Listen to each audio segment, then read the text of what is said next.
এই দেখো সকালে উঠে আমরা এইদিকে কি করছি জানো? এই দেখো পুরো বেডটা গোছাইছি। এই যে পুরো বেড গোছাইছি। আমার মায়ের বাঁধা আশ্রয় দিছি, তেল দিয়ে দিছি, পায়ে তেল দিয়ে দিছি, ডাইপারটা খুলে দিছি, মাকে রেডি করেছি। আর আমার মনির মা কি করছে জানো?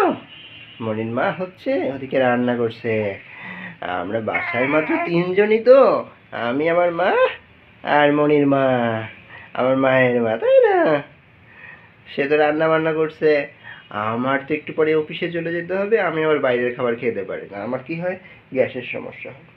এই জন্য সকালে নাস্তাটা করে দুপুরের খাবারটা নিয়ে যেতে হবে। এই জন্যই তো সকালে উঠেই সে রান্নাঘরে চলে গেছে, কিচেনে চলে গেছে, আর আমরা এদিকে সকালে উঠে একটু খেলাধুলা করেছি মার সাথে, তারপরে এই যে রেডি হয়ে গেছি, তাই না মা? এই যে এদিকে সে রান্না বান্না করে নিয়ে আসে।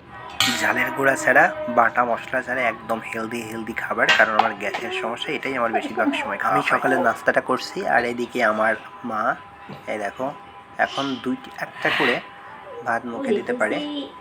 মনের মা মনেকে একটু একটু করে মুখে দিয়ে খাওয়ানোর চেষ্টা করছে।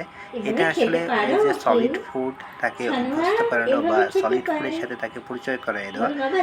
এখন আসলে আমরা কিন্তু আবার সন্ধ্যায় অফিস থেকে এসে একটু নাস্তা করেছি, নাস্তা করে এই দেখো আমি আর মা এখন খেলা করছি। মায়ের খেলনা, আর একটু কান্নাও করতেছে। না না না, কি করবো কি করবো কি করবো কি করবো, এই আমার মাকে খেলা করবে। এখন ঘুম পাচ্ছে, তাই না মা?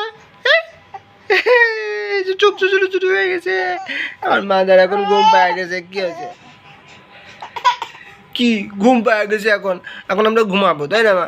হ্যাঁ, না না না না না, আমার মা এখন ঘুম পাওয়া গেছে তো, মা তো এখন ঘুমই পায়।